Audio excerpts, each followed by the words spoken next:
India के मारूफ आलिम शाही इमाम पंजाब के बयानात के लिए मौलाना उस्मान थेरेपी को सब्सक्राइब करें। आइस नशा हो या ये कोई खांसी की दवा टॉरेक्स जैसी खांसी की दवा को इतनी बड़ी मिकदार में पी ले तो उसकी वजह से उसका दिमाग घूमने लगे। अगर उसकी वजह से नशा है तो वो शराब है, हराम है और इस्लाम के खिलाफ बगावत, बिल्कुल इजाजत नहीं है। हदीस पाक में जब आदमी नशा करता है, शराब पीता है, तो उसके सीने से ईमान को छीन लिया जाता है। वो इस लायक नहीं रहता तो उसे इस्लाम और मुसलमान का टाइटल दिया जा सके। लेकिन हमारे समाज में आग लग रही है, हमारे जवान तबाह हो रहे हैं, हमारा समाज टूट रहा है, इसकी फिक्र आखिर कौन करेगा? तो इसलिए हमें दीनी माहौल को हर जगह बनाना, मदारिस का निजाम, दावत और तबलीग का फैलाव, ये बहुत जरूरी है, वरना नस्लें तबाह हो जाती है, बर्बाद हो जाती है। और याद रखिए, सारे मसाइल की जो असल जड़ है वो जहालत, परेशानियां जहालत की वजह से पैदा होती हैं। इसलिए इल्म का चिराग तो जलाना ही पड़ेगा, इल्म की रोशनी तो आम करनी ही होगी। जहालत भी कैसी होती है? अब हमारे यहाँ शादी ब्याह का मौका होता है, निकाह का मौका होता है। क्या होता है निकाह के मौके पर? निकाह के दिन पूरी तरह आजाद हो जाते हैं लोग, किसी चीज की कोई परवाह नहीं होती। भाई बहुत से अहमक और बदकिस्मत हमारे समाज के नौजवान आज भी ऐसे हैं कि उनके निकाह के मौके पर डीजे बजाया जाता है। अरे बजता है कि नहीं बजता है?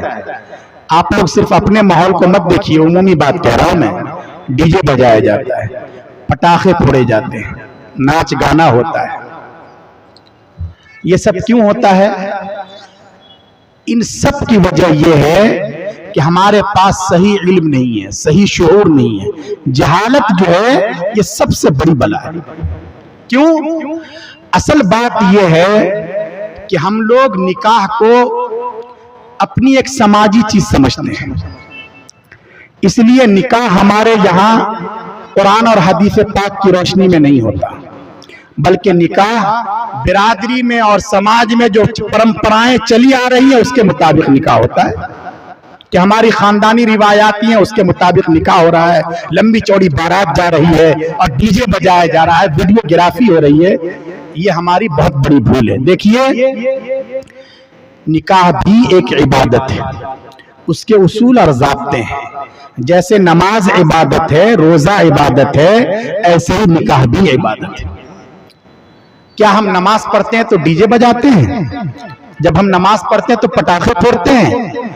रोजे रखते हैं तो इधर उधर की हरकतें करते हैं? फिर आखिर निकाह के दिन ही ये हरकतें क्यों होती हैं? हम नमाज को इबादत समझते हैं, इसलिए कोई मसला पेश आ जाए फौरन मुफ्ती साहब को फोन करते हैं। हम रोजे को इबादत समझते हैं, इसलिए डॉक्टर ने अगर रोजे की हालत में यह कहा कि आपका ब्लड चेक होगा, हम फौरन मुफ्ती साहब से राब्ता करते हैं कि खून देने से कहीं ऐसा तो नहीं, रोजा तो नहीं टूटेगा। अरे हम राब्ता करते हैं कि नहीं करते हैं? क्यों करते हैं? इसलिए कि हम रोजे को इबादत समझते हैं, हम नमाज को इबादत समझते हैं। इतना बड़ा मजमा यहाँ बैठा हुआ है, हमारे घर में एक नहीं 10 शादियां हो चुकी हैं।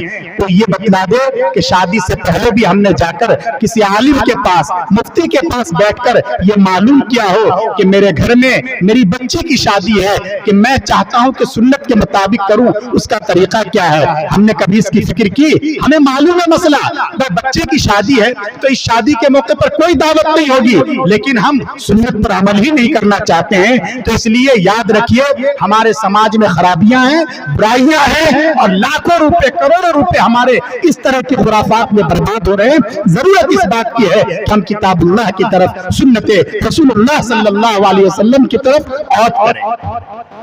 एक बड़ा मसला यह है कि शादी में अगर तरह तरह की डिशें ना हो, यहां से लेकर 5-10 किलोमीटर तक अगर बारात की लंबी लाइन ना हो, फिर मजा ही नहीं आता।